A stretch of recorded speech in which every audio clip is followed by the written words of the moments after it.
Hello viewers, welcome back to our channel Anjaan Tamizhan. இது உங்கள் channel. நம்ம சேனல் ஃபஸ்ட் டைம் பார்க்குறவங்களா இருந்தால் மறக்காமல் லைக் பண்ணுங்கள், ஷேர் பண்ணுங்கள், சப்ஸ்கிரைப் பண்ணுங்கள், பக்கத்தில் இருக்க பெல் ஐக்கான் கிளிக் பண்ணுங்கள். நம்ம இன்றைக்கி பார்க்க போகிற வீடியோ என்னன்னு பார்த்தீங்கன்னா, காவேரி நதிக்கரையில் நந்தி தேவருக்குன்னு தனி கோவில். வாங்க வீடியோக்குள்ளே போகலாம்.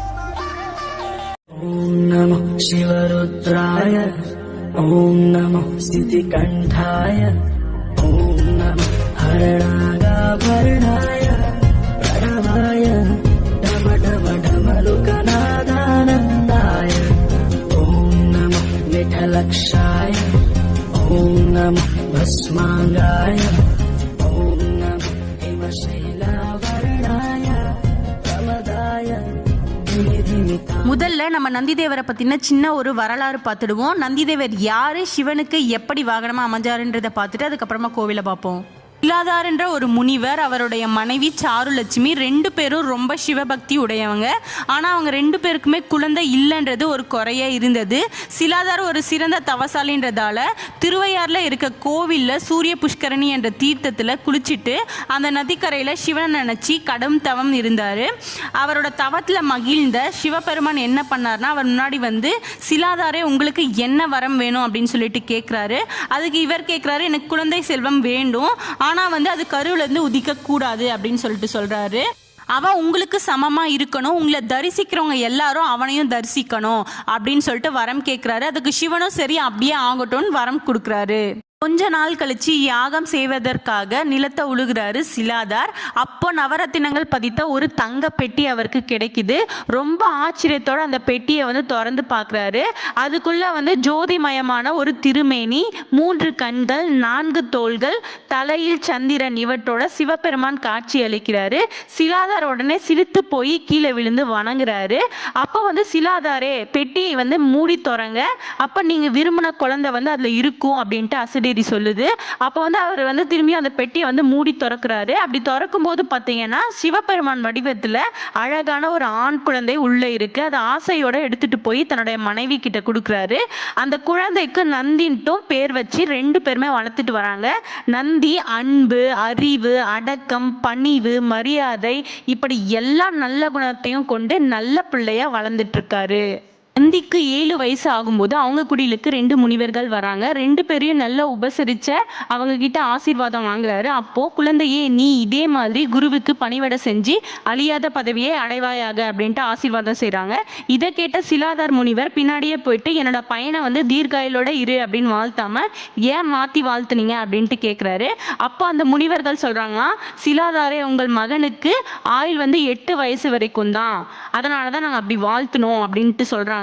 இதை கேட்ட சிலாதார் வந்து ரொம்ப வருத்தத்தோட இருக்காரு. இதை தெரிஞ்சுக்கிட்ட நந்தி, அப்பா இதுக்கெல்லாம் போய் யாராச்சும் கவலைப்படுவாங்களா, தயவு செஞ்சு வருத்தப்படாதீங்க, எமனாலும் கண்டிப்பா என் உயிரை வந்து எடுக்க முடியாது, இப்பவே சிவபெருமானை நினைச்சு தவம் செய்யறேன் அப்படின்னு சொல்லிட்டு அவங்க அப்பா கிட்ட பெர்மிஷன் வாங்கிட்டு போறாராம். திருவையாறுல இருக்க சூரிய புஷ்கரணி தீர்த்தத்தில் போய் தண்ணிக்குள்ள நின்றுட்டு ருத்ர ஜபம் ஜபிக்க ஆரம்பிக்கிறாரு. 1 கோடி தடவை ருத்ர ஜபம் ஜபிச்சு முடிக்கிறாரு. சிவபெருமான் அவருக்கு முன்னாடி தரிசனம் தராரு. நந்தியே, உனக்கு என்ன வரம் வேண்டும் கேளு அப்படின்னு சொல்லிட்டு சொல்றாரு. சிவபெருமானே, நான் மீண்டும் 1 கோடி முறை ருத்ர ஜபம் ஜபிக்க வேண்டும் அப்படின்னு சொல்லிட்டு நந்தி கேட்கிறாரு. அதுக்கு சரின்னு சொல்லிட்டு சிவபெருமான் மறைஞ்சிடுறாரு. இதே மாதிரி மறுபடியும் வரம் கேட்டு 7 கோடி ருத்ர ஜபம் ஜபிச்சு முடிக்கிறாரு. அவர் ருத்ர ஜபம் ஜபிக்க அவருடைய உடல் பார்த்தீங்கன்னா ஃபுல்லா நெருப்பு மாதிரியே ஜொலிக்குது.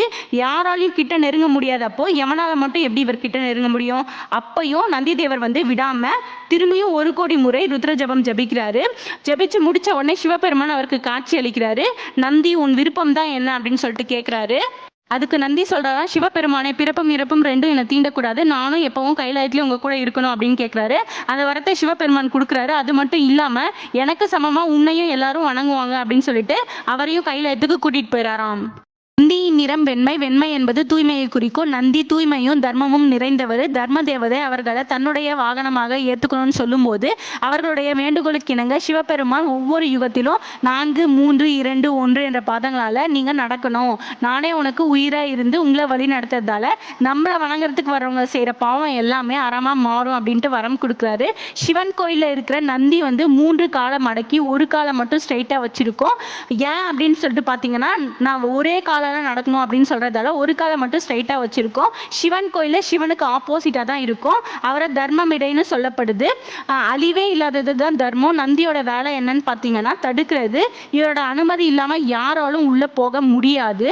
நந்தியோட அனுமதி இருந்தால் மட்டும்தான் சிவனை நம்மளால பார்க்க முடியும். அதனால தான் நம்ம ஏதாச்சும் நல்ல விஷயத்துக்கு போகும்போது யாராச்சும் தடுத்தா இவன் ஏன் நந்தி மாதிரி தடுக்கிறான்னு சொல்லிட்டு சொல்லுவோம். நந்தி தேவருடைய வரலாறை பார்த்தோம். நம்ம அடுத்ததாக எல்லா கோவிலையும் நந்தி சிவனுக்கு ஆப்போசிட்ல இருக்கிறத பார்த்துருப்போம். நம்ம இப்போ பார்க்க போகிற கோவிலில் நந்தி கருவறையில் இருக்கிறத பார்க்க போகிறோம். யானைகள் நடமாட்டம் அதிகமாக இருக்க இந்த காட்டுப்பகுதியில் காவேரி நதிக்கரையில் நந்தி தேவருக்குன்னு தனியாக ஒரு கோவில் இருக்குது. அதை தான் நம்ம பார்த்துட்டு இருக்கோம். இப்போ இந்த கோயிலுக்கு எப்படி வரணுன்ற வழி தான் பார்க்க போகிறோம். கிருஷ்ணகிரியிலேருந்து ஒசூர்லேருந்து தேன்கனிக்கோட்டை, தேன்கனிக்கோட்டையிலேருந்து அஞ்செட்டி, அஞ்செட்டியிலேருந்து மாடக்கல் வரைக்கும் தான் தமிழ்நாடு. அதுக்கப்புறம் பார்த்தீங்கன்னா கர்நாடகா பார்டரில் இருக்க உஞ்சினலியிலேருந்து 14 கிலோமீட்டர்ஸ் வில்லேஜ் தாண்டி ஒரு ஃபாரஸ்ட் வரும்.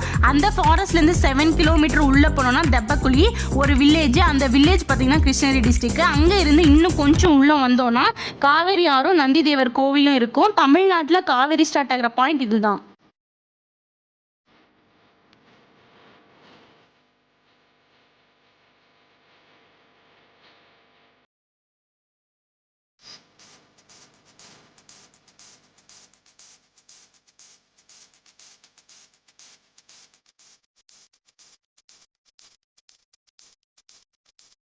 இப்போ நீங்க பார்த்துட்டு இருக்கிறது தான் காவேரி ஆறு. இங்க இருந்து தான் காவேரி தண்ணீர் ஒகேனக்கல் அடையுது. நீங்க பார்த்துட்டு இருக்க இந்த மலைக்கு பின்னாடி தான் மாதேஸ்வரன் மலை இருக்கு. இந்த மலையை தாண்டினா மாதேஸ்வரன் மலை அவ்வளவு பக்கத்துல இருக்கு.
ஏதாச்சும் சஜஷன் உங்களுக்கு இருந்தால் மறக்காமல் கீழே இருக்க கமெண்ட் பாக்ஸில் கமெண்ட் பண்ணுங்கள். இந்த வீடியோ உங்களுக்கு பிடிச்சிருந்தா லைக் பண்ணுங்கள், ஷேர் பண்ணுங்கள், சப்ஸ்கிரைப் பண்ணுங்கள். அண்ட் தென் பக்கத்தில் இருக்க பெல் ஐக்கான் கிளிக் பண்ணி ஆல் கொடுங்க. அப்போ தான் நாங்கள் எப்போலாம் வீடியோஸ் அப்லோட் பண்ணுறோமோ அப்போலாம் உங்களுக்கு நோட்டிஃபிகேஷனாக வரும். மீண்டும் உங்களை அடுத்த வீடியோவில் சந்திக்கும் வரை உங்கள் ஷாலினி.